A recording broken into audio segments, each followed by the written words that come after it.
It was the fact he was fucking standing up that alarmed me.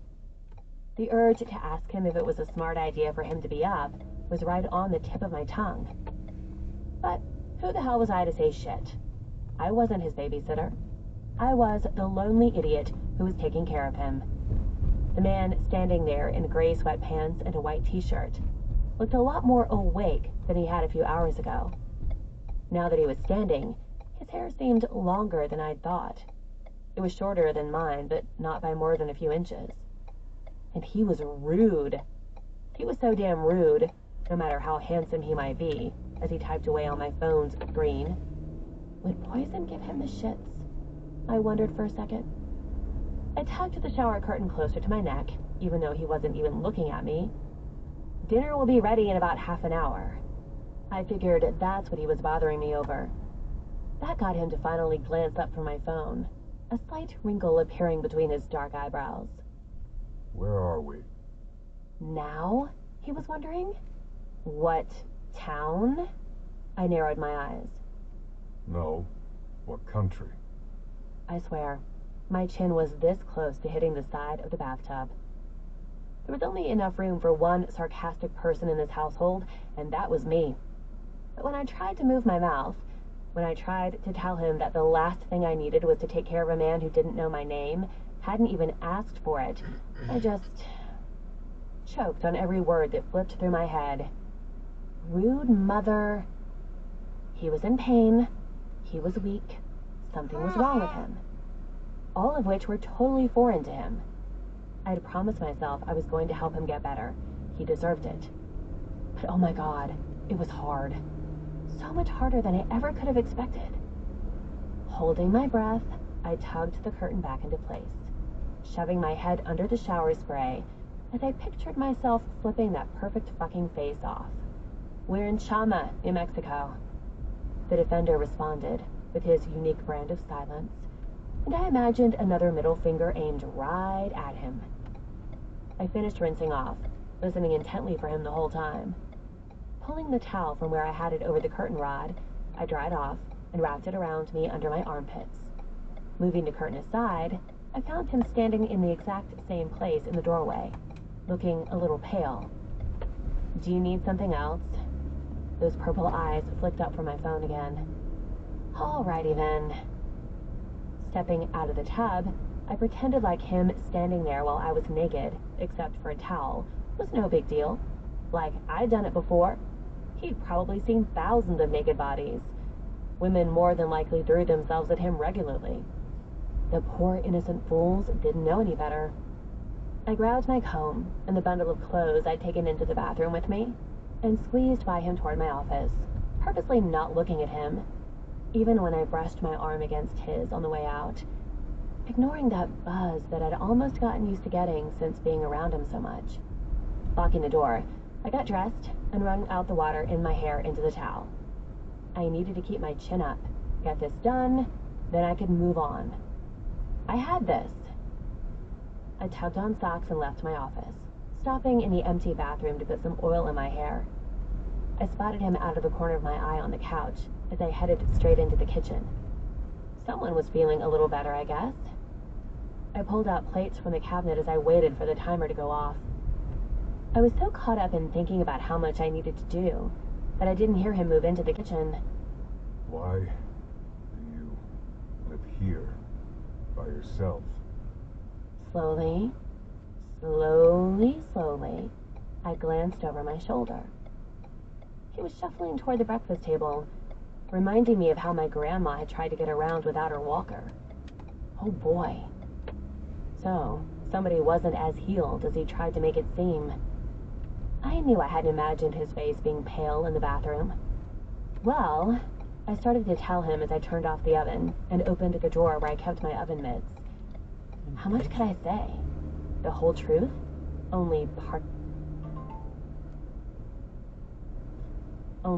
of it? Maybe he couldn't read my mind, but he might be able to hear if my heart started beating faster when I was nervous or lying. So where did that leave me? I didn't always live by myself.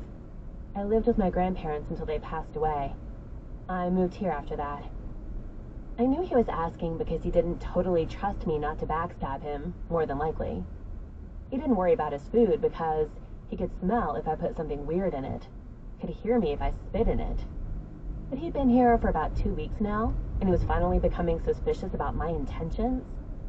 I guess it had taken him this long to say more than 3 words to me at a time, too. Explain. I gave him a look. If I'd wanted to try something, I already would have. He had to know that. So he was just being nosy. And that put me on edge. Putting on the mitts, I took the trays out of the oven. My grandpa had a stroke about 6 years ago, and we didn't find him until it was too late. And my grandma got sick after that. That same lingering sadness started to rise inside of me, mixed with grief and anger. Anger at the lives that had been so altered for things none of us had asked for. Grief at the love and the life that I'd missed out on. They had been... and they were gone now. My nose stung as I shrugged and set the pan on the top of the oven. We moved around a lot, I offered up as another explanation, because that part too was the truth. Hopefully he wouldn't ask why, or ask for specifics on just how much we had bounced around. What was your grandmother sick with? That was a weird question. She had colon cancer. I didn't tell him that she had avoided going to the doctor for years, and how much it had haunted me that I hadn't forced her to go. Not that you could have made her do anything she didn't want to do. And that was exactly what she'd told me, too.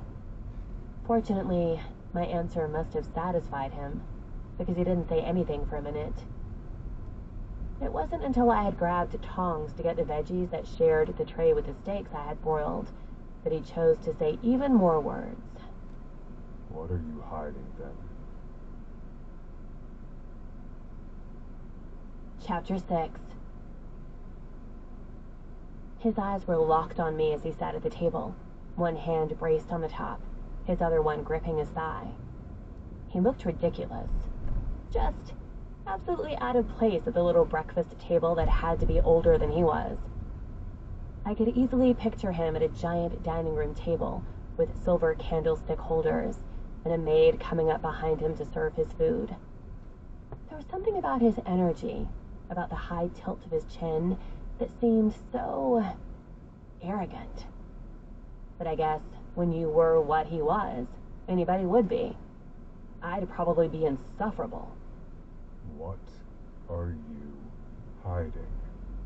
He took his time with every word, staring at me while he did. I tried my best to look innocent. I couldn't get too riled up. A lot of things, mostly stuff in my nightstand. I mean, there was truth in that. And if he hadn't already known what was in there, he would now. But I'd rather him focus on that than anything else. If it would distract him enough to change the subject, I would take out all of my vibrators and give him a presentation on each one of their pros and cons. He tipped his head to the side, not falling for my bullshit even a little bit. You're hiding something. That wasn't a question. I lifted a shoulder and tried my hardest to keep that easy expression on my face. A lot of things, but isn't everyone? He didn't buy that either. I had never done anything seriously wrong in my life. The shittiest thing I'd ever done was illegally download music during our dial-up internet days 2 decades ago. I was a perfect angel when I wasn't mad, and I was rarely mad. I didn't put myself into enough positions to get angry. At least, that was the kind of energy I tried to put out in the universe. He got squinty. You live in the middle of nowhere. You don't have family or friends or hardly any belongings. You don't leave the house. I held up my finger, telling myself I wasn't going to let his comment about my friends get to me again. It isn't like I'm going to leave the gate open for the FedEx driver to pull up and see you through the window. Nothing I was saying was getting through to him, though. Who are you hiding from? He had the nerve to ask, as he emotionally kicked my own feet out from under me once again. For one split second, I thought about running out the kitchen door and toward my car. I kept a set of spare keys in the wheel well, There was a bag in the back seat, with a couple $1,000 hidden in a small safe under a blanket, a few changes of clothes, and a prepaid credit card. Things that would hurt me if they were stolen, but wouldn't kill me. Maybe I could make it. Maybe I could beat the defender to my car and drive away. Maybe he would never be able to find me. I'd had decades of experience staying under the radar. There were even more precautions I could take. And maybe I was a fucking idiot if I thought for a second he wouldn't dig as deep into his reserve as he could and beat me to the fucking door. Then do something to me until I told him everything. I was no criminal, though. I needed to quit acting like I was. I'd never done anything. I didn't even speed. I'd spent my whole life trying not to do anything so that I wouldn't bring attention to myself. On the slimmest of slim chances that I made it out the door and managed to get away, did I really think he wouldn't eventually hunt me down? Because, by trying not to be suspicious, I'd made myself more. Fucking great. My feet stayed rooted exactly where they were, and it took everything in me to release the breath I was holding. He was onto too much. My voice wobbled, and I could hear how thin it sounded. Nervous. I was nervous. But there was nothing to be scared of. And before I ran out of guts, I blurted out another slice of truth. Hiding is a very strong word. Not a single thing changed about his sharp features. His voice was deceptively steady as he asked in a mocking voice, "The sarcastic son of a bitch?" Is it? I nodded slowly. Yeah, I would rather not be found. That's not the same as hiding, if you want to get technical. Those purple eyes were intense, and for 1 second, they glowed bright before dimming back to normal. I pressed my lips together, and before he could ask something else, I rushed to change the subject and went with the first thing I could think of. So, while we're on the topic of personal questions, do you know who or what did that to you? Because I've been losing sleep thinking about having my limbs rendered, as you called it, and I'm paranoid something is going to happen to me every time I go for a run. The soft sound he made through his nose made the hairs on the back of my neck rise. Every time I got close to him, I'd noticed how he made my skin feel. And if I was beside him for too long, it made the rest of me feel weird too. But not in a bad way. But this, it was different. And that was the wrong thing to fucking ask, from how deep his growl had come out. Only he could have questions. Glad we had that sorted. Okay, we don't need to talk about that, I muttered under my breath. I needed to stop asking questions. Stick to business. Damn it, I knew that. But he was talking more than before. And even though I wasn't sure how I felt about his sparkling personality, he was still someone in my presence, still someone I could talk to. And here we were. I side-eyed him. You know what? I'm going to go check my mailbox before it gets any later. I'd decided not to go for a run since he was awake. The last thing I needed was for him to fall and get hurt. Then he'd be here for longer. Neither one of us needed that. If you can feed yourself, I'll leave your plate on the table right here. If not, I'll be right back. I consciously walked toward the front door as calmly as possible, and not like I was on the verge of throwing up from Mr. Observant over here.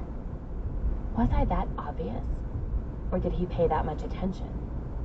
At this point, I was 99% sure he couldn't read minds.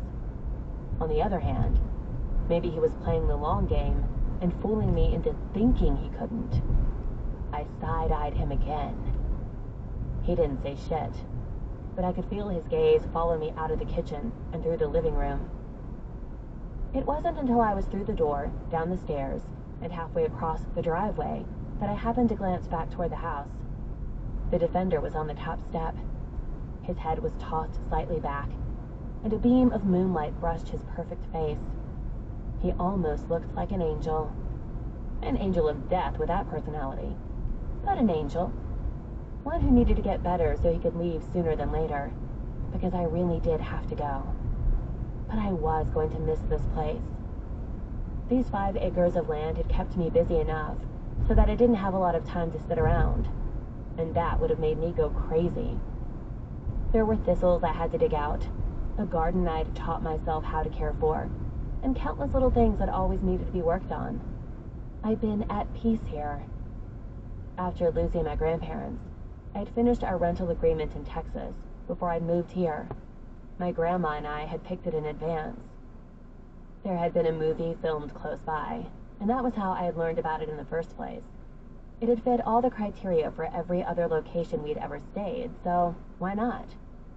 We'd lived in New Mexico before, and it had been just fine, hot as balls and all. Even though it had felt like cheating, living on without them, things had been okay. Hard, but okay.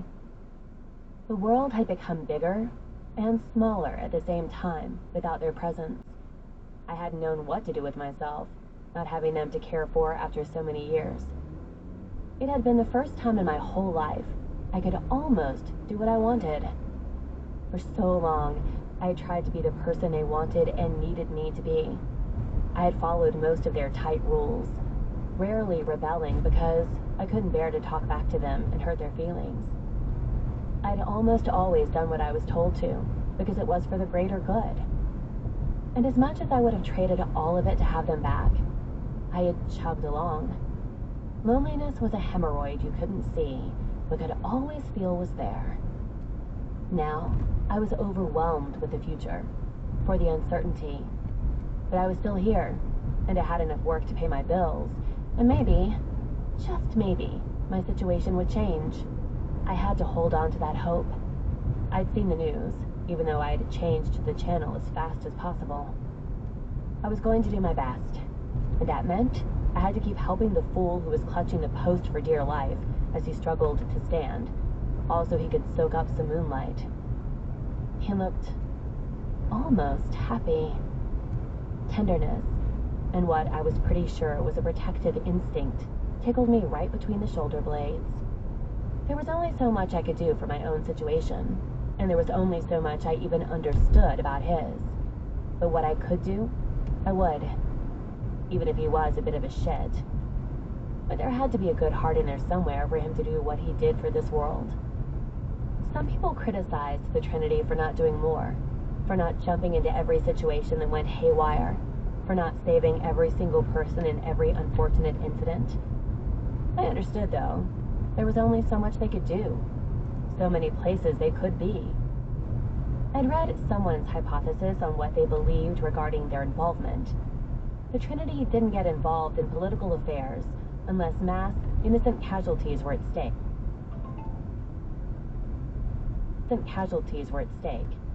They helped in smaller situations if they were already in the area. Mostly, though, they only stepped in if whatever was happening would cause mass damage to the planet. If crime had gone down over the last couple of decades, it was out of humanity's fear of the planet's powerful protectors. Plus, there had been that phase, for a couple of years, where idiots had tried shooting them with guns and grenade launchers, and the world had learned real quick that weapons were nothing more than gnats to them. Maybe not even that. I figured we should all be grateful for their existence, and quit expecting them to constantly save us. They did what they could, and that reason alone was why I was here. Maybe he would never need help again in his life, so I had to make this count, I told myself again, as I made it to the mailbox and opened it. There was nothing in there, as expected. Most of the little mail I got went to my P.O. box. I had just wanted an excuse to get out of the house for a minute, and this had been the first excuse I could think of. The house felt so small with him in it. Then add him being a pain in the ass, and the urge to talk to him but being fully aware I couldn't, and here I was. I rubbed my face. Palming my phone, I pulled it out of my pocket and hit the buttons on the screen to call my voicemail.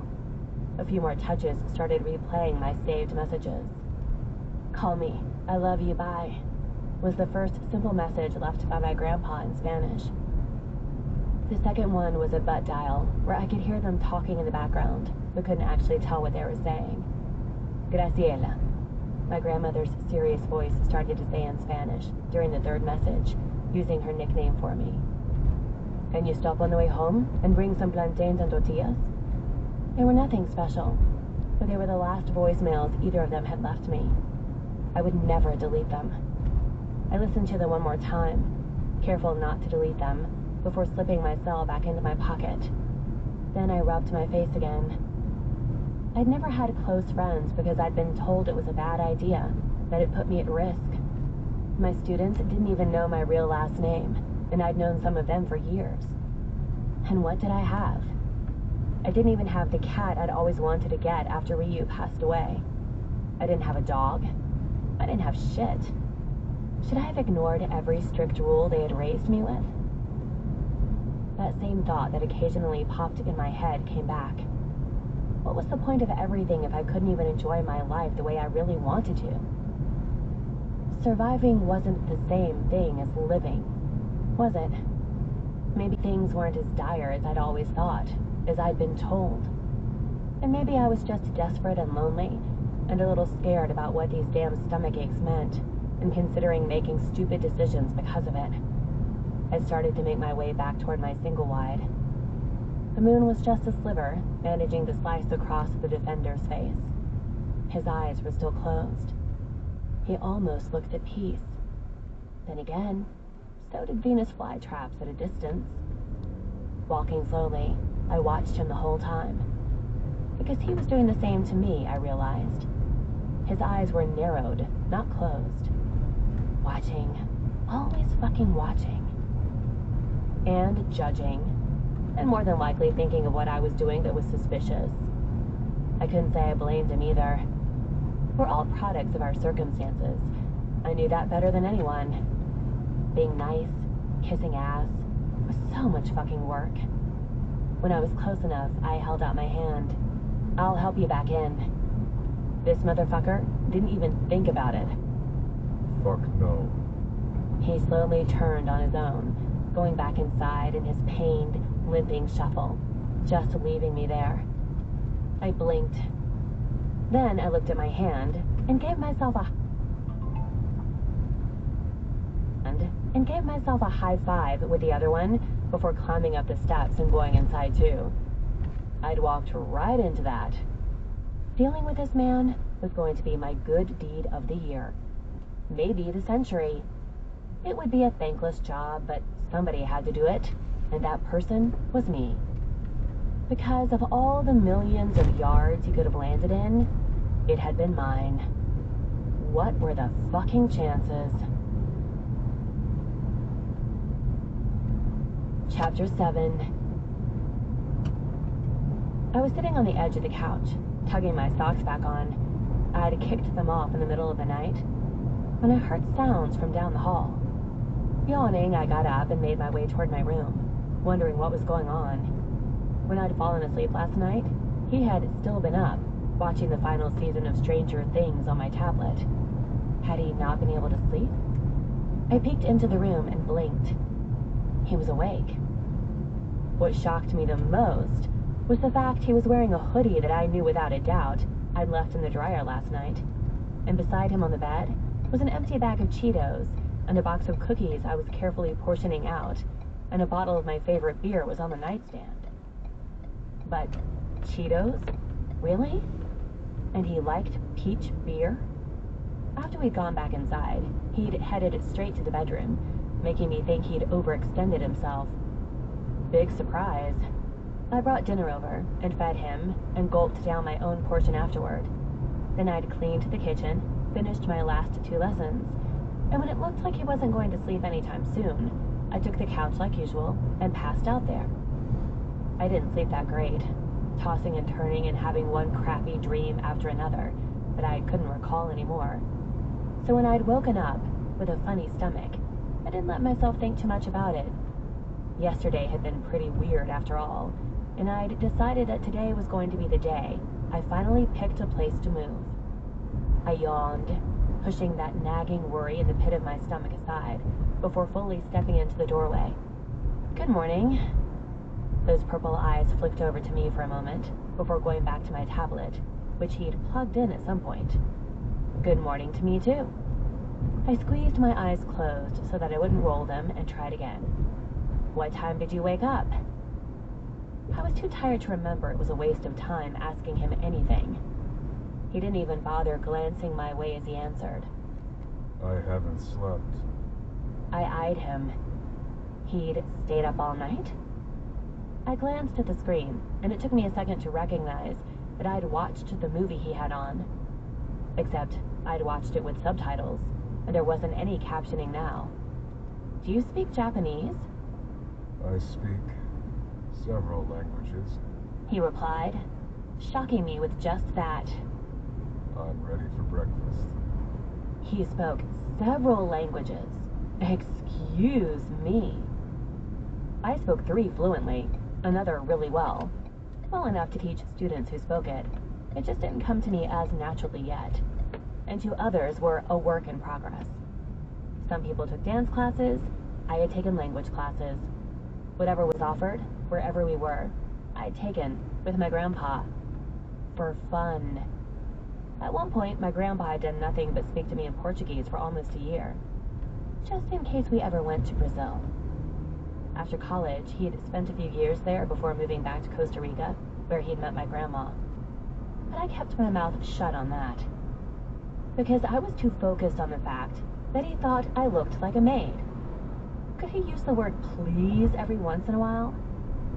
I tried to keep my nose from scrunching up and forced myself to clench my teeth so that I wouldn't open my mouth and say something I regretted. He's a member of the Trinity, Gracie. RESPECT and all that. I could feed him. He already seemed to be doing a little better, which meant hopefully he'd be out of here soon. I could survive him and his fucking attitude a little while longer. I kept on telling myself that as I walked out and headed toward the kitchen. I was only a little down the hall when I heard him get up and follow, shuffling and letting out these tiny groans that didn't sound much better than they had days ago. He took a seat at the table while I ducked into the refrigerator to see what I could make.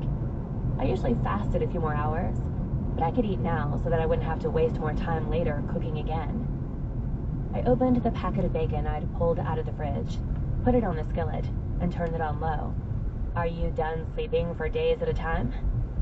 He surprised me by actually answering. Not yet. What did that mean? I said, as I picked up the egg carton and thought about asking him how he liked them. Then I decided he probably wouldn't give me that classified information either, so there was no point in even asking. I'd scramble them and make them sunny side up and eat whatever he didn't. Problem solved. I'd barely cracked a couple into a bowl when my stomach clenched and my skin buzzed simultaneously, and he spoke up, so rough it put every other one of his tones to shame. I think someone is at your gate. The thing was, I wasn't expecting anyone. I hadn't ordered anything either. I turned toward the defender and watched his shoulders tense as his nostrils flared. His gaze was fixed on the wall that was in the same direction the driveway was, and he was frowning. The buzzing on my skin got stronger. Was that him doing it? What? I asked him, confused. He frowned even harder at the wall, his eyes narrowing even more. Who is it? Was he serious? I don't know. I don't have cameras. I'd thought about it. Would they be too far away to reach my Wi-Fi? Did that mean he couldn't see through walls? His expression didn't change at all, but I could tell he was angry when he finally flicked his gaze over in my direction. Who were you on the phone with yesterday? There was no way I could have hidden the surprised expression that took over my features. He knew I'd been on the phone, but he hadn't heard through the receiver. The Trinity were supposed to have good hearing. They had rescued people buried under rubble. I didn't call anyone. I just checked my voicemail. I was getting more and more irritated by the second. This shit was getting old real fast. What the hell must I have done in another lifetime to deserve it? He narrowed his eyes, annoying me that much more. I took a deep breath through my nose and tried to pick my words carefully. All I did was listen to old voicemails from my grandparents. I was sad. He'd made me sad. No one knows you're here. Look at my phone. It wasn't like he hadn't figured out the security code. All logs can be deleted. Wow, paranoid pants. I lifted the flat of my palm against my forehead and let out another slow breath. I was patient, and I could be kind. I was a decent person. I was doing this for humanity. Why would I give you away? For money. He was dead-ass serious. I couldn't help it anymore. I rolled my eyes right then and there, then glared at his perfect, annoying face. First of all, you're hobbling around, and I'm not stupid. I knew you could kill me in the blink of an eye. You don't fool me. I see it in you. I hear it in your voice. The Primordial seems like she's an angel, but you don't. You guys don't have the same look in your eye. I thought maybe you're just crabby because you're in pain, but I don't really think that anymore. You're always grouchy.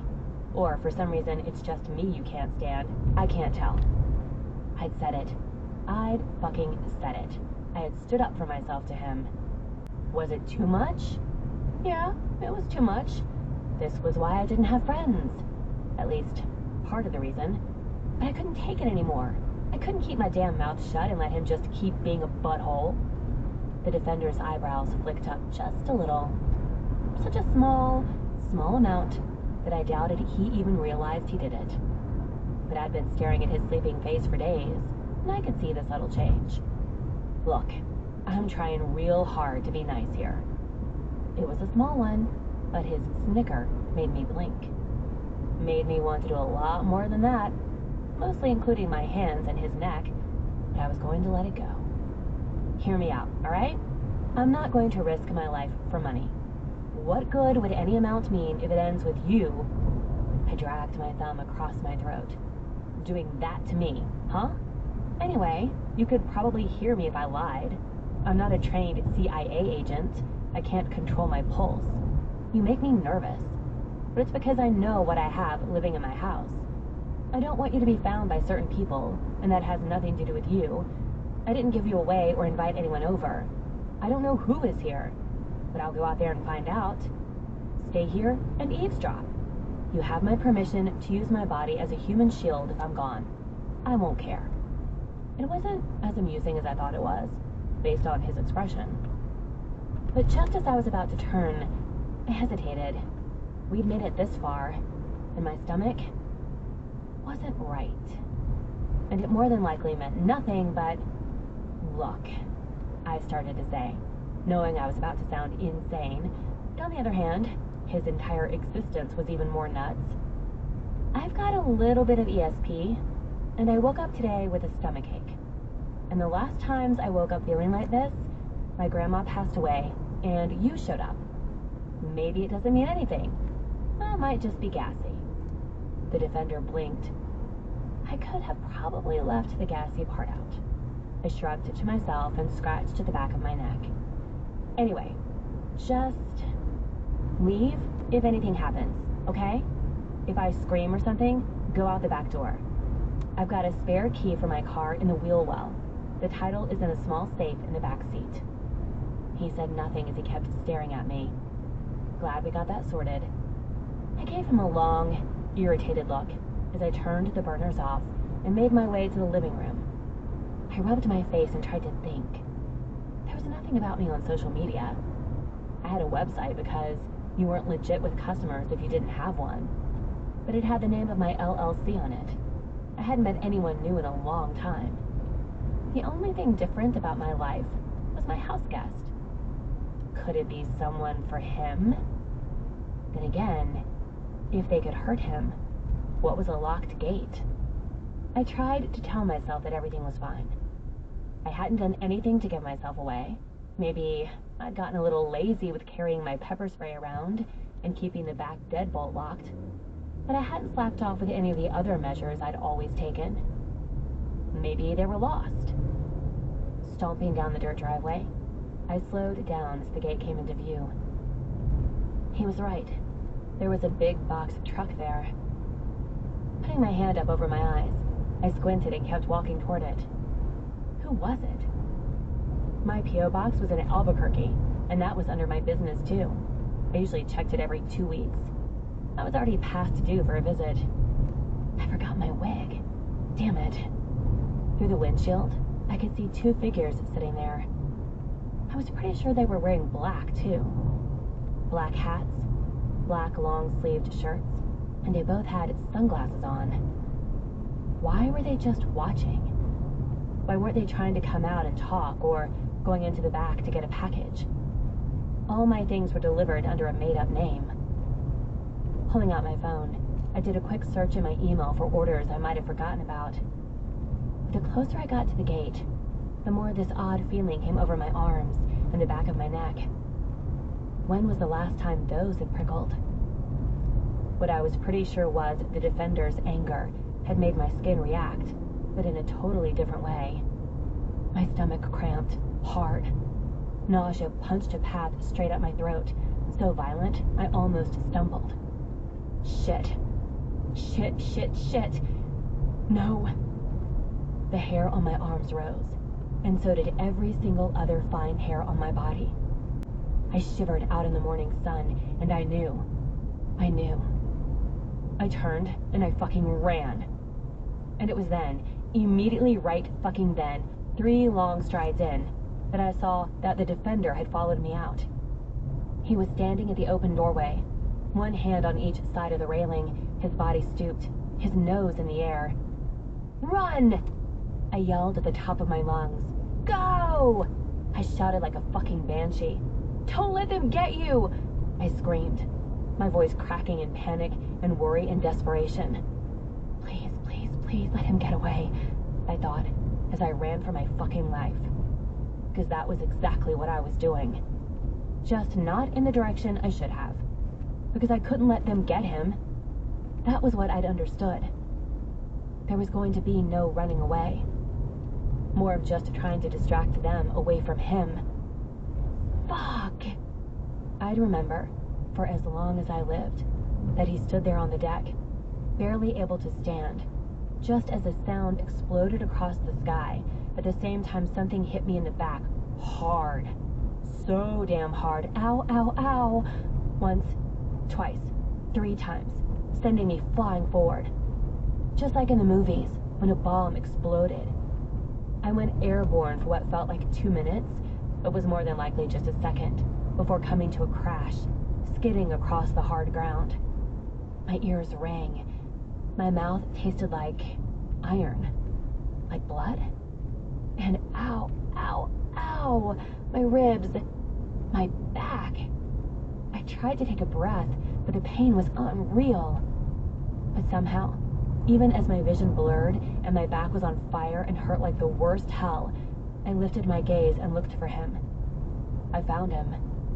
Well, more like the mound of white and gray on the ground by the stairs to the deck.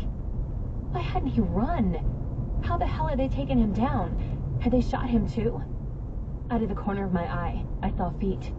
One pair of black boots after another surrounded me, coming so close, I thought for sure I was going to get stepped on if I could care about anything other than the defender. They couldn't take him. No, no, no. Run, I tried to say, even though I didn't actually hear my words because my ears were ringing. Don't let them take you. My lips moved. Something wet slipped down my cheek as more boots came forward. My back hurt so bad. All I could do was watch the figure on the ground get surrounded by those men wearing black too. Tears poured down my cheeks, and I whimpered. At least it felt like I did it, and my ears throbbed harder, and I slapped a palm over the one aching the worst, but I couldn't think. I couldn't even see the defender anymore. But I hoped, more than anything, he had managed to get away. He could. I knew he could. Lifting my gaze, I realized I was in the middle of what had to be 20, 30 men, dressed in paramilitary-type outfits, holding guns all aimed at me. I had to do something. I couldn't let them hurt him. How had they found me? I'd been so careful. I struggled up to my least painful hand and balanced on my other forearm, trying to sit up. He has nothing to do with this, I tried to say. Leave him alone. I tasted even more blood. Why did my teeth hurt? Let him go. I won't fight you. Please. I'll go with you. I would. I'd go with them. Promise. Everything hurt. Everything hurt. But I had to. The sound of a gunshot cracked across the air. At the same time, something hit my back so hard, I screamed. Had they shot me? Was I about to fucking die? Sheer fear wrapped me up entirely at not knowing what was going on. At failing him. Failing myself. My grandparents. I felt the absolute terror of thinking this was going to be the end. After everything. Here, in the driveway. Alone. I had missed out on so much. And maybe that thought hurt more than the physical pain. All I'd ever wanted was to be myself. To have a choice. To be valued. And now. Then there was another crack. And I had to close my eyes. Chapter 8. It was the pounding in my head that woke me up. Or maybe the fact that the pain coming from my back was almost unbearable. The terrible taste in my mouth might have also been a factor. More than likely, it was all of it. I felt like I had gotten my ass whooped. And it had been a long, long time since that had happened. Back then, too, it had been a bunch of people ganging up on me. Except in this case, it wasn't just because I was the new kid. I wished it was that simple. But the second I opened my eyes, the second my pupils adjusted enough to the blinding white bulbs installed in the ceiling, I realized something was wrong. Really, really wrong. Because daylight bulbs? I didn't have money for that. So what? The shots. The men who looked like soldiers but weren't. At least, not the good kind of soldiers. The defender, sprawled on the ground in front of my trailer. I sat up so fast my head swam. And I had to squeeze my eyes closed when everything went white. Holy fuck, my back. My fucking everything. Ow, ow, ow! Blindly reaching backward to try and touch it, I stopped at the weight on my wrist and forced myself to look. There was a band on my hand. One single, thick, heavy cuff. Where the fuck was I? There were white walls. The floor was a cold, pale gray concrete. There was a door that looked to be made of some kind of metal with no window of any sort. A toilet and a sink took up one corner. But it was the figure on the ground to my right that shocked me the most. It was the defender. On his side, in the hoodie he'd borrowed and gray sweatpants that were a lot dirtier than they had been the last time I'd seen them. He was there, just within reaching distance. I reached out, instantly going for his throat. Pressing my fingers against a spot on it, I waited, trying to ignore the painfully sharp silence from the plain, empty room. But I'd wonder later whether it was soundproofed or not. A steady, ultra-slow beat pulsed against my fingers, and I let out a relieved breath. He was alive. He better fucking be. Blowing out a breath, I pulled my hand back as I crossed my legs under me and pretty much wilted over. I was alive, and he was alive. And those were both good things, I tried to reason. But that was about as far as the good things here went, and I damn well knew it. Maybe my head was still throbbing, and every survival instinct in my body was going off, but I wasn't too out of it to not have a good idea of the situation we were in. A fucked one, that was what. Totally and completely fucked. My throat suddenly squeezed in on itself, and when I tried to suck in a breath, my lungs decided otherwise. Tears filled my eyes, and everything went blurry. Panic didn't just rise in my chest, it tried to eat the whole damn thing in one bite. I tried to suck in another breath through my nose, and that didn't work out either. There was only one thing my body wanted to do, and it didn't include calming breaths. Oh no. No. Stop that. I shut my mouth. At the same time, my eyes moved to the man who had rolled onto his back at some point over the last few seconds. Get yourself together. He stretched his arms out across the floor, giving me a view of the cuff on his wrist, too. That grumpy face stared over at me, annoyed, impassive, and dirt-smudged. But not actually seeming at all pissed off that we were in a fucking room in God knew where after pretty much getting ambushed. I wanted to cry. Do not get hysterical. I'm not in the mood. I blinked. He wasn't in the mood? Him? I took my time pressing my lips together, thinking, then asked so slowly, so quietly, "Are you shitting me right now?" He yawned. Yawned. "I thought they hurt you," I hissed, sounding 1000% panicked, because I was. I was scared on top of this. I was so scared. They used beanbag rounds. He explained this like he was telling me about the weather. Like we were on the couch at my trailer and not here. Having this conversation about being hit by beanbag rounds. As tears filled my eyes and something terrible formed in my throat, he gave me another one of the irritated looks he'd been shooting my way since we'd met. I stared at him. I stared at him in disbelief, in terror. They didn't hurt me. He almost sounded dismissive, even as his eyes narrowed. You're the one who got hurt. Probably have bruised ribs. That explained a lot, but it didn't make me feel any better. How are you so calm? I twisted my head to look around the room, just in case I'd missed something a minute ago. Why shouldn't I be? He asked, in that grumbly, crabby voice that was the one I knew best. Is this not kind of a jail cell? It is. We were in a jail cell. I'd been shot with beanbag rounds, which totally explained why my back and ribs ached so bad. And now, he was choosing to talk to me. Fuck. I'd tried to live my life quietly. So small.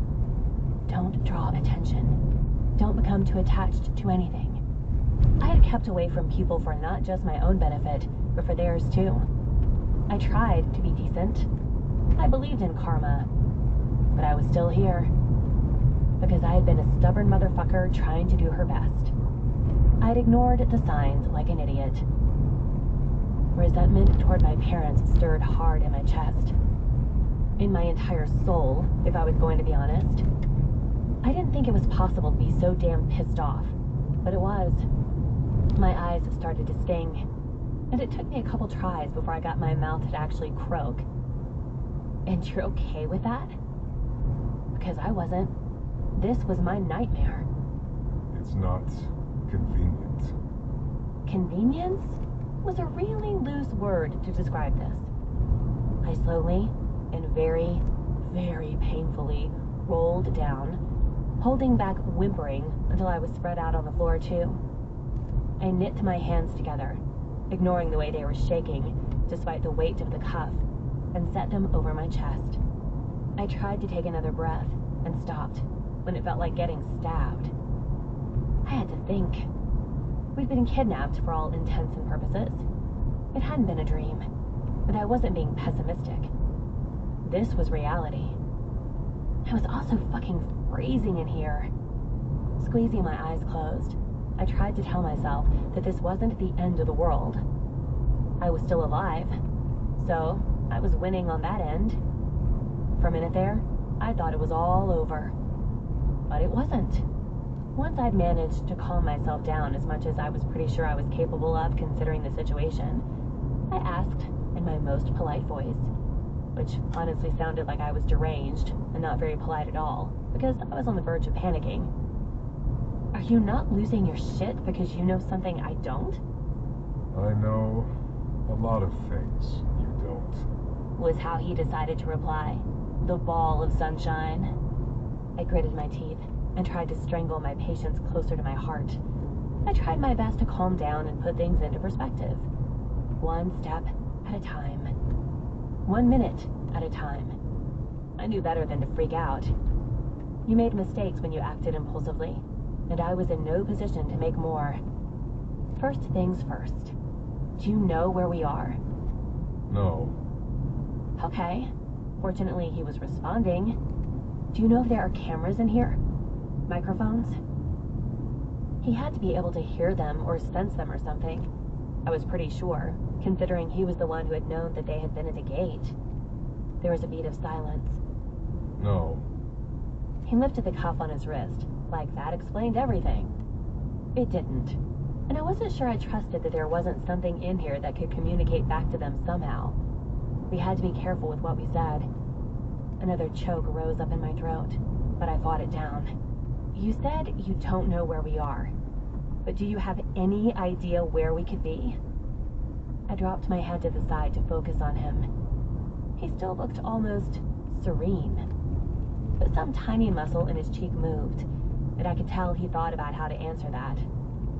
I'd known he was full of shit, telling me he didn't know where we were. I've got a good idea. I knew it. I opened my mouth, then closed it. Then I peeked around the room, thinking. Talking to him in Spanish was out of the question. Portuguese was a better choice, but a Spanish speaker could piece together some words. How? I asked him in Korean. His head slowly turned toward me.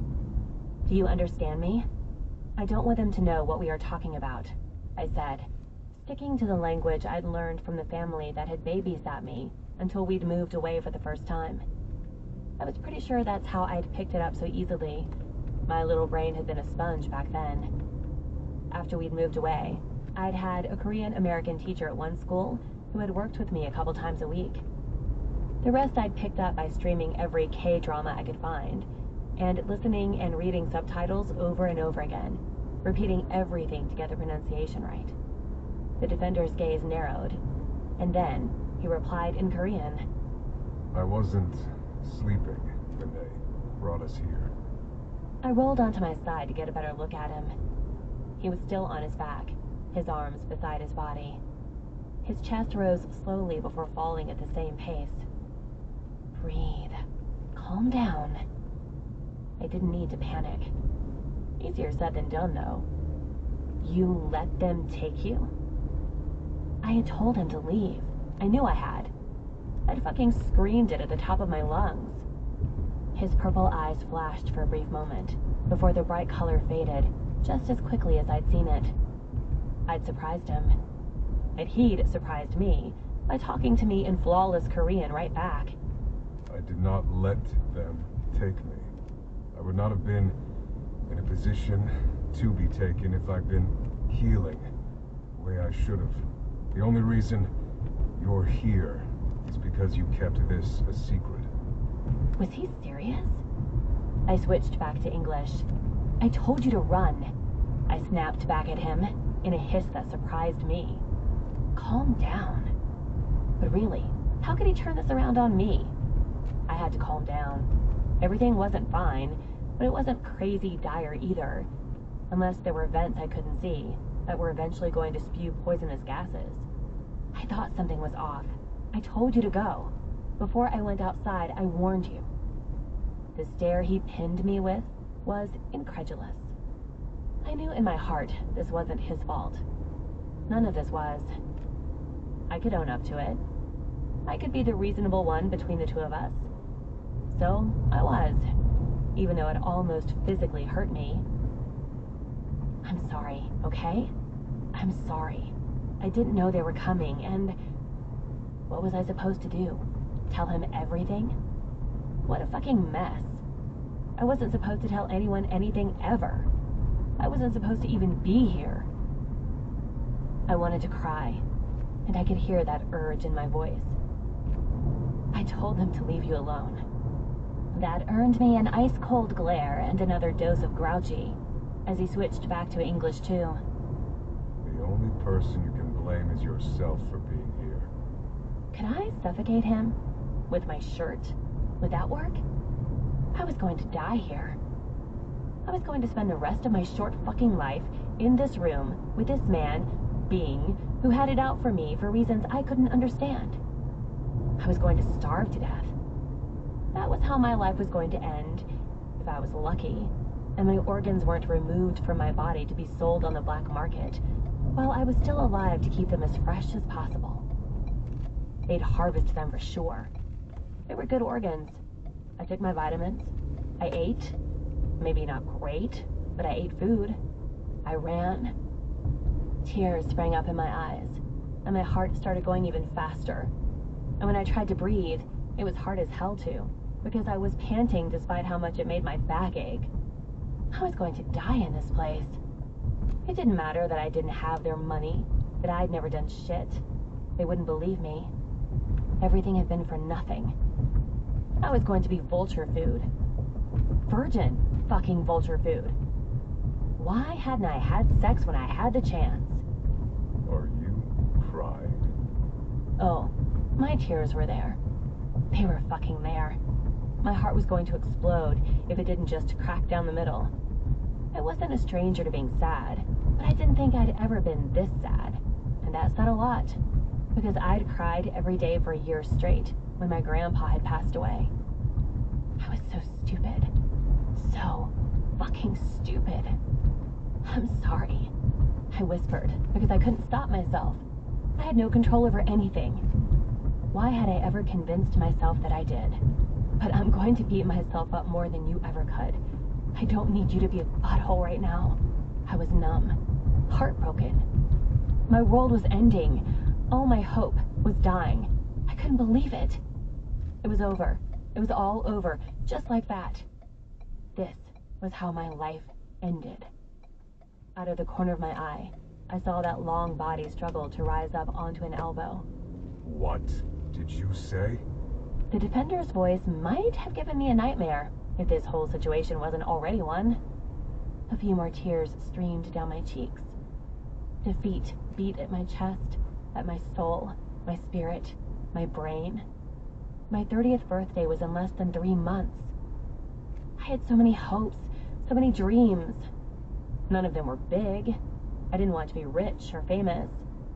Traveling would have been cool, but if I didn't get to visit every continent, I wouldn't have been upset. All I'd ever wanted was to be loved, to have someone know me for me, to have more than just my grandparents, as ungrateful as that sounded. When I was young, I'd dreamed about having siblings. I'd dreamed about having my parents around to do things that they hadn't been able to. Then later on, I'd wanted a partner in life. I'd thought I'd have more time to meet someone I trusted enough to have sex with, and I hadn't even done that. I could have settled for one real friend that I could tell everything to. Just one. I didn't need a girl gang or a squad. I wanted one person to share this burden with. That wasn't too much, was it? A few more tears fell down my cheeks. How was it possible that life could be this fucking unfair? What had I ever done, except been born to the wrong people? I hadn't asked for any of this. It was fucking bullshit. All of it. All of this steaming bullshit. I shrugged helplessly, training my eyes on the orbs of pure white light on the ceiling as my soul died a little. My vision blurred as I shook my head slowly, bitterly. You heard me. What are you going to do? Kill me? My chuckle sounded as hollow and defeated as I felt. Get in line. I'm dead in here anyway. You might as well finish the job and make it quick.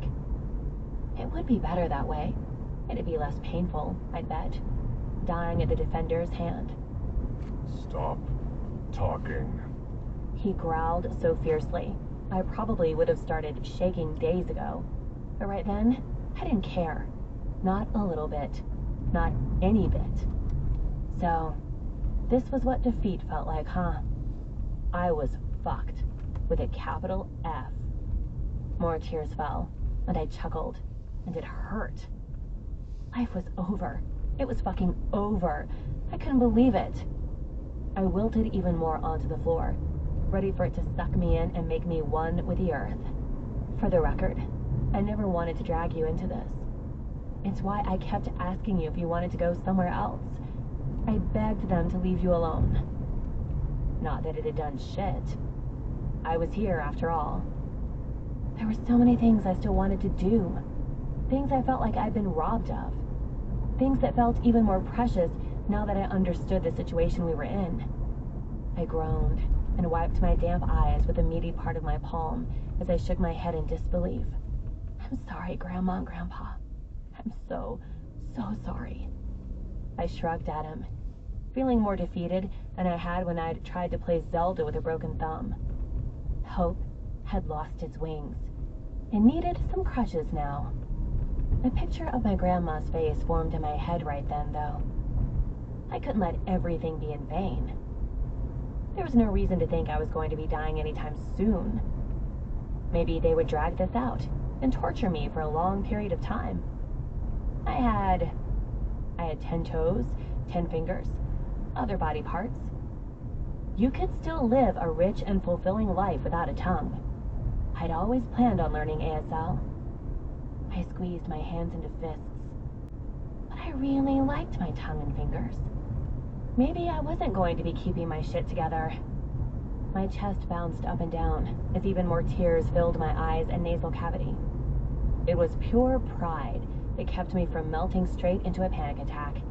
A straight-up shit attack. I couldn't. I shouldn't. I was still alive. I was still fucking alive. What does the Arenas gang want with you? I wiped at my eyes and tried calming the fuck down. It didn't last. Of course, he'd figured that part out. I sniffed, suddenly feeling like a joke. It doesn't matter, does it? I know you're feeling a little better, so I'll try and stay alive until you're strong enough to get out of here. Unless they straight up poison me or shoot me in the face, I'll try my best. I'm stubborn. I won't give up that easily. Give up?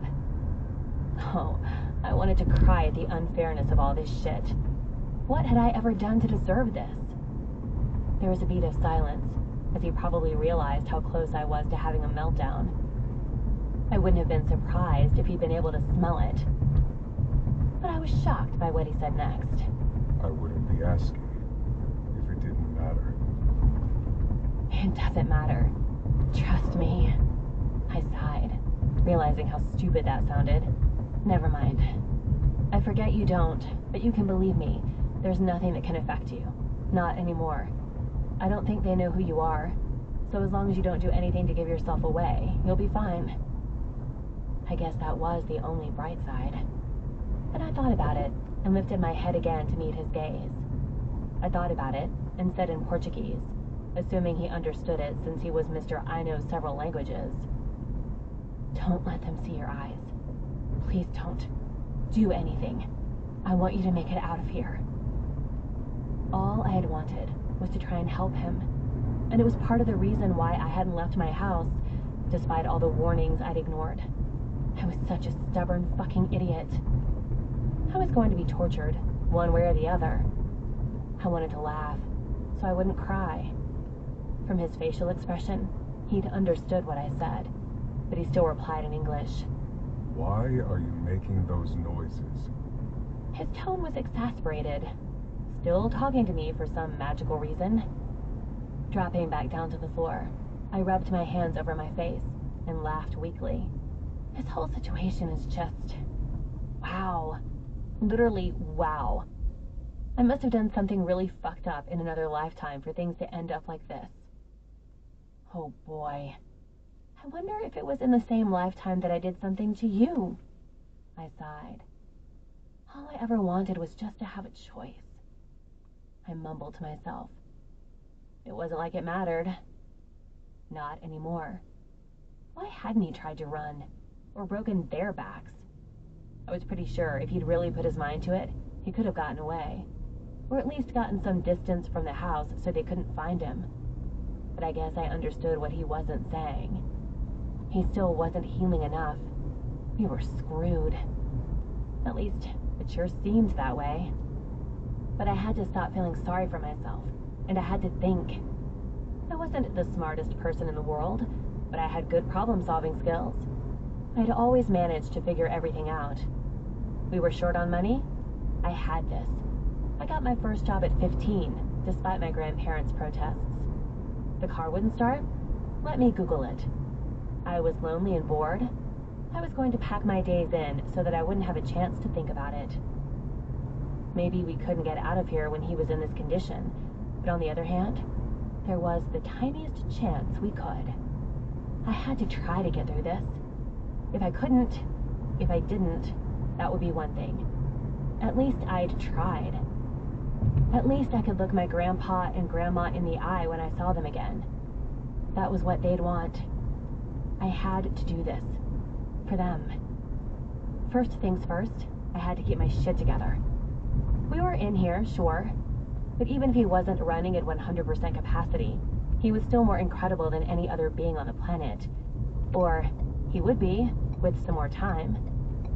Maybe I wasn't remarkable at anything, but I paid attention, and my trusty gut, when I listened to it, had never steered me wrong. It was time I stopped ignoring it. Breathe in, breathe out.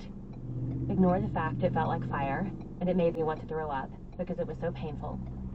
Everything might be fine. It could be all right. No need to lose it. No need to fall apart. I was reasonable and practical. Think, Gracie. How many shows and books had I read or watched with people who were trapped somewhere and they managed to escape? A fucking ton. I used to watch MacGyver. I just had to calm down and put one foot in front of the other. One step at a time. Propping myself up on a forearm and groaning while I did it, I looked around the room again to still find nothing but smooth white walls, flat light bulbs, a toilet and sink. I didn't want to ask. I knew I shouldn't talk to him, but what do you think our chances are of starving in here? From the face he made, he seemed to actually think about it. And I thought that said everything. Fuck. Oh, fuck. All right. How long would it take to starve? A month? How long until it really started to affect me? As long as the tap at the sink worked, at least there was water, or I'd be a goner a lot sooner than that. I eyed him and wondered if he could rip out the sink, then the pipes from the walls, and get into the AC unit. He could barely walk. How far would we really make it? There had to be some other plan. Maybe... You should know they went through your house. They burned it down. Your car, the greenhouse, the building, everything.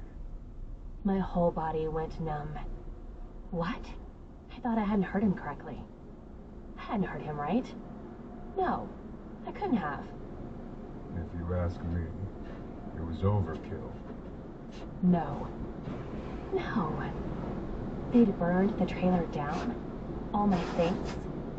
There weren't a ton of them, but they were mine, and each one mattered. My past and my present. I wanted to ask if he was sure. Of course he fucking was. He was sarcastic, bossy, and secretive, but he didn't hide being all those things. There was no reason he would make it up. Everything was gone. The place that had been my home for years. The remainder of my grandparents' belongings and our memories together. It was all... It was all... Oh, God. I had nothing left. Nothing. Not my cell phone, which had precious voicemails. Not an old blanket. Not the few family heirlooms that we had made room for, no matter how little space there was in the car. Nothing. This was all because I hadn't fucking left when I should have. My mouth filled with saliva, and those tears I'd been trying to keep control of poured out in the span of an exhale. I clapped hand over my mouth at the same time. I drew my legs up and slouched forward, ignoring just how bad that hurt me everywhere. Tears gushed over my fingers. My home was gone. Everything was fucking gone. Why are you crying? The deep voice demanded from beyond my knees. The house was small and smelled funny. I cried. I cried harder than I thought I was capable of.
I'd finished eating dinner about 15 minutes after he had.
Chapter 10. I was bored out of my fucking mind. And hungry. I would have thought I'd be prepared to be locked into a smallish room with another person, because I had experience being at home, alone. But I was so wrong.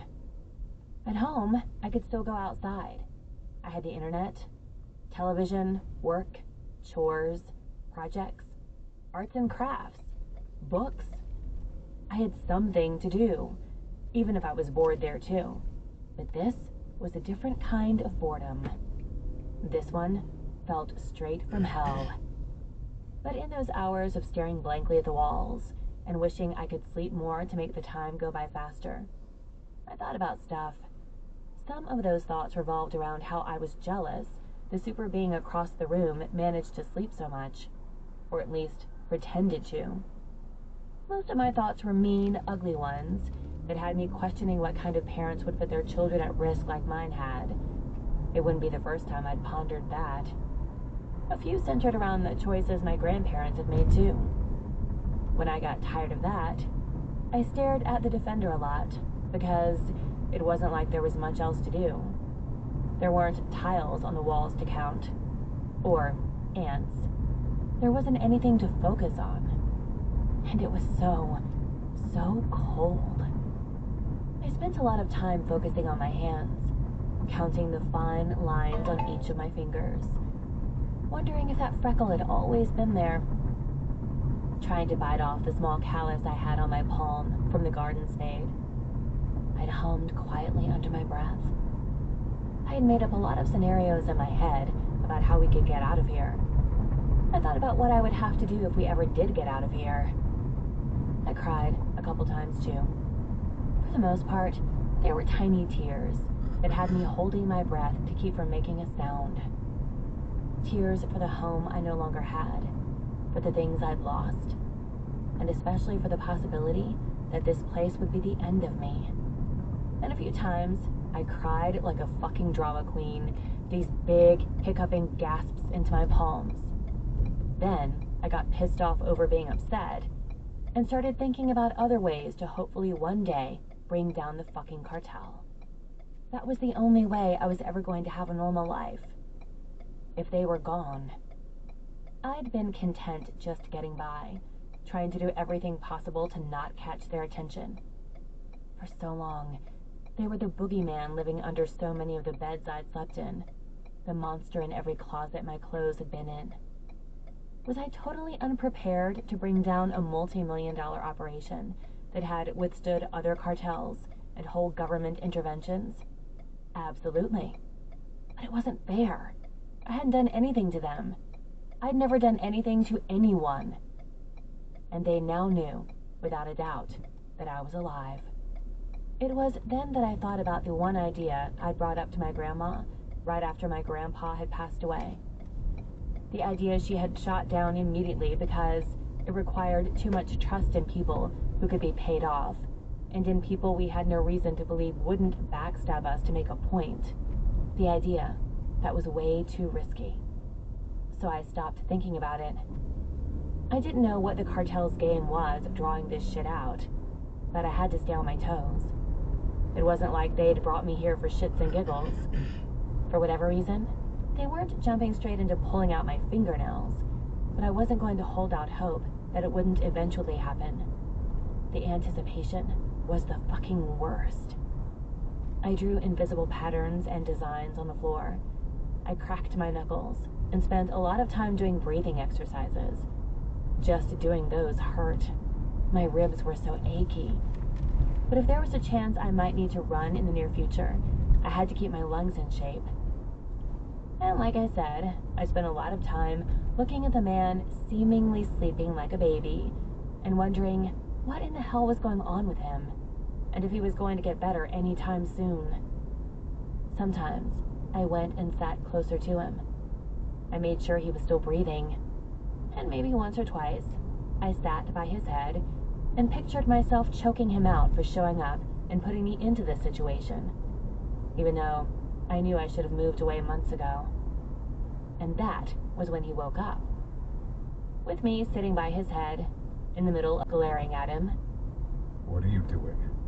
The defender asked, scaring the shit out of me. Why are you on top of me? For the record, I wasn't on top of him. I was next to him.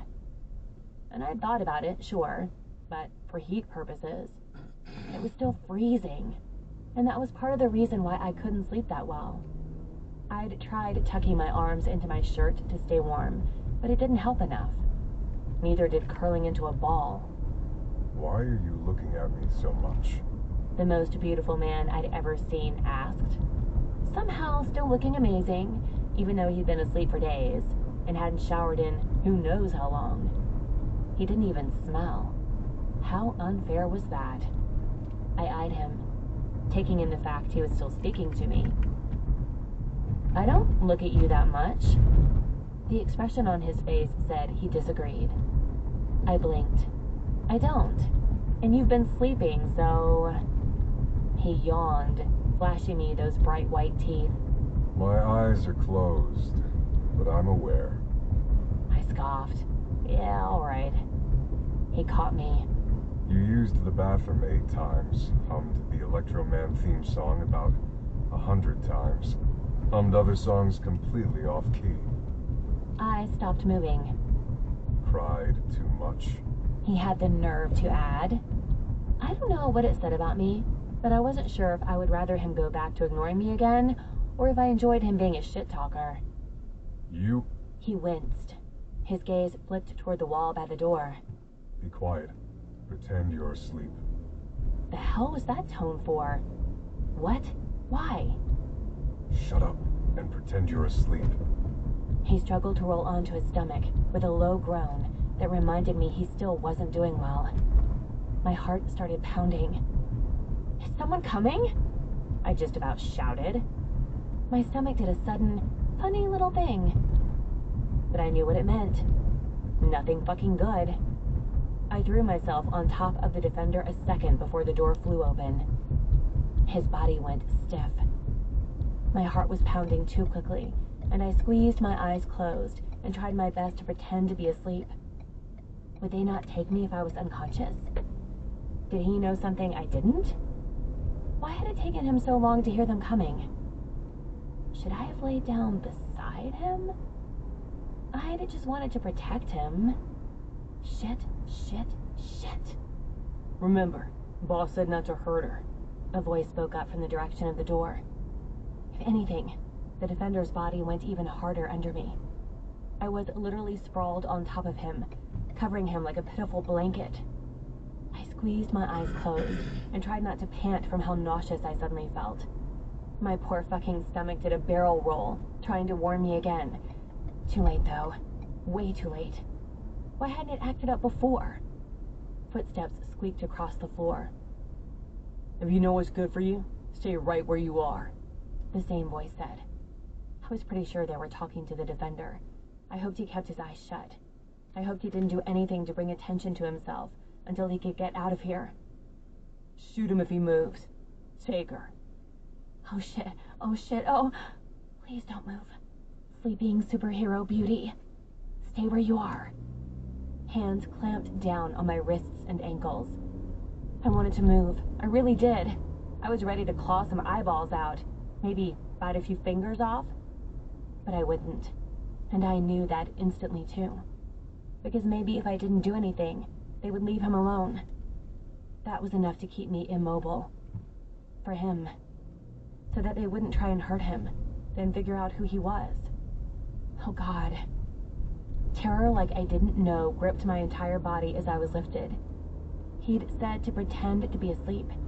He'd said to be quiet. But the second I was up, my weight focusing on the joints of my wrists and ankles, which was pretty fucking painful, totally fucking vulnerable. I opened my eyes and locked onto the long body belly down on the floor.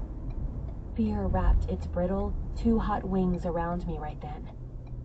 Not the kind of fear like when I'd watch a scary movie, or when I heard a strange sound in the middle of the night. It was pure, genuine terror.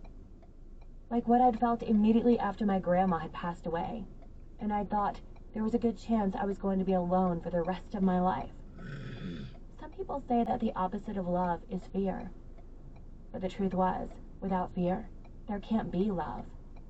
If you can't worry about losing something you find precious, it probably isn't all that valuable to you in the first place.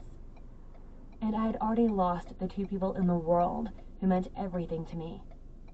Now everything else was gone too. I was going to lose my job after this shit too, but that was at the bottom of my list of concerns at the moment. But to lose my life? Maybe it wasn't perfect, and I had roadblocks set up at every corner preventing me from living it the way I dreamed, or at least would have settled for. But it was something. It was mine. I didn't want to lose it. Not my life, not my future. I was scared. I was scared they were taking me. I was scared my life was really going to be over before it had even really begun. I was just plain terrified. And reason didn't exist when terror was present. I suddenly understood why people did such stupid fucking things in horror movies that got them killed. I would have been one of those dumbasses, and I wasn't fucking proud of it, but I still did it. I tilted my head just enough so I could spot him still flat on his stomach, his eyes closed. I was pretty sure his features might have been strained, but I didn't know for sure. My vision was too blurry. "I'm sorry," I cried out, just in case. I hoped he knew. I hoped he understood I hadn't meant for this to happen. That if I could have chosen, he wouldn't have been involved. I was going to hold on to my word if that was the last thing I did. If I was going to die. And that thought made me whimper. I had to make this right. I had to try. He didn't deserve this. "Please leave him alone. We barely know each other. He was a one-night stand," I wailed, sounding like a fucking crazy person, but I was. What if this was the end? "I'm sorry," I shrieked, my voice breaking as I tried to move my arm, tried to reach for him, for something, but nothing budged. Oh my God, I was so scared. But he had to get out of here. He had to survive. "I'm sorry. Live a long life." My voice just broke, and I gasped for a breath that hurt so bad my eyes watered, even as my ribs, back, and all my joints cried out in protest from how roughly I was being carried. "Be safe." I was on my own, like I'd always known I would be. I screamed. I screamed for help, for my future, like my grandma had told me to if a stranger ever tried to abduct me. I screamed for them to please let me go. Please and please and please. I didn't want to die. I wasn't sorry, and I didn't say I was sorry, and I didn't say I would do anything to keep on living because that wasn't true either. I wouldn't betray him. I had nothing left but my honor. I screamed, hoping for mercy maybe, for my life. I wished I could have done the sign of the cross, tried to remember the prayers I'd said thousands of times. Our Father, who art in heaven. Big fat tears pooled in my eyes and onto the floor. No one listened as they carried me down a hall with more concrete floors and through another heavy door. I was pretty sure I heard someone laugh. Maybe more than just a single someone. My shoulders and hips hurt as blood rushed to my face and into my nose, making it hard to breathe. Eventually, they stopped in front of another door. Then, just like that, these fuckers let me go, dropping me onto the hard floor. For some reason, my eyes instantly went to the sink in the corner, to a hose attached to it and dangling to the floor. A moment later, my arms were grabbed again and tucked behind my back, and something sharp bit into my wrists. I cried out as they tugged them up, forcing me to sit up, jerking even more at my shoulders. I dipped my head back to find the faces of two men looking at me with hard, solemn expressions, before a voice said, "That was a lot more dramatic than I'd expected." It was a woman. She had dark brown hair and was dressed in gray slacks and a black button-down shirt. She looked just like a person who worked in an office, and she was short. She could have been anywhere between her 30s and 50s. Pretty. She looked fucking bored. This bad energy came from her as well. My stomach didn't like it. I pressed my lips together to keep from making another. That wasn't a deep rest. That was a normal rest. I knew they weren't going to come back until they brought you, and I knew they weren't going to kill you or do anything to me yet. I took advantage of the time. A little growl formed in his throat. I didn't think you were going to stick your whole hand down my damn throat. The hand I didn't have against my chest, the one he'd thrown up on, I set on the ground so I wouldn't be tempted to use it. How the hell was I supposed to know? I wiped at my face again. You scared the shit out of me. That's what you get for ignoring me. And that was what I got for jumping to conclusions. Son of a bitch. He gave me a terrible glare before his eyes finally flicked down, as if noticing that I wasn't wearing a shirt. Or maybe he was finally noticing that I had boobs. The defender's gaze moved back up toward my face. He stared at me. I stared back. Then he grunted something under his breath, before slowly sitting up, wincing as he did. But once he was in a seated position, his gaze was steady on mine, as his hands went to his hoodie and he unzipped it. Part of me expected him to hand it over once he'd peeled it off, but he set it aside and let his hands drop back toward his waist. And that's when he pulled the shirt up over his head and tossed it. It hit me in the face. By the time I pulled it off, he was pulling the hoodie back on, zipping it up over his abs, and the rest of him. Even with my head on the verge of bursting, I'd gotten a good look at everything, including his chest. The chest. The chest to end all chests. I'd noticed it was a nice one before, but I hadn't appreciated just how magnificent it really was. His shoulders were just as broad as they looked in the unforgivable suit that I had a feeling he'd completely eviscerated, since there hadn't even been ashes anywhere after he'd taken it off. The amount of muscle mass, all defined and impressive, shouldn't have been surprising, because again, the suit hugged everything. But it still caught me off guard. He was shredded. Striations lined his shoulders. His biceps were a work of art. Even his forearms deserved a symphony for how perfectly they were covered with hair.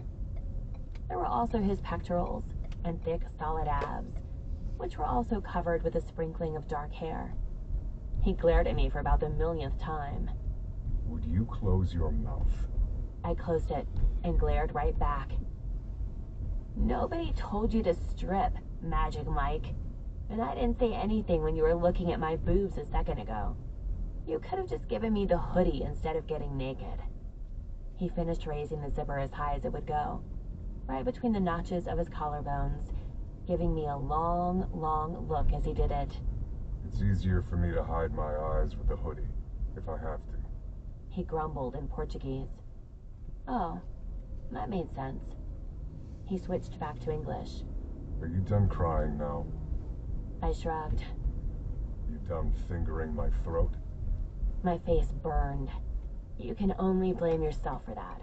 I was trying to save your life. His snort shocked me. You should have woken up, and I shouldn't have jumped to conclusions. We're both idiots, all right? I tried to compromise. Speak for yourself. Those purple eyes narrowed, even as he pushed himself back against the wall, watching me the whole time. I shivered, just as another throb came from my head, reminding me of just how bad I felt. My arms were clumsy as I pulled the shirt on slowly, careful not to jostle my shoulder or the other million body parts that were achy. It wasn't warm, but it was a hell of a lot better than nothing. I would rather have the hoodie, but fine. He needed to hide his eyes. And why was I so dizzy all of a sudden? Breathing in deeply through my nose, even though it triggered that pain from my ribs, I pushed backward until my back touched the opposite wall, and I groaned. I tipped my head to rest against it too. Then I watched as the defender eyed my every move. My vision went blurry again, this time without the help of water being poured into my eyeballs, and I swallowed hard, scrubbing at the back of my neck with my clean hand. I wanted to ask him what his deep rest meant and just how much better he was feeling. But my head... What is it? The grumpy voice asked, reminding me he was observant even if he was mad. I closed my eyes as a shiver snaked down my frame. Then I told him the truth. I don't feel so good. Chapter 12. What's wrong with you? I cracked my eyes open.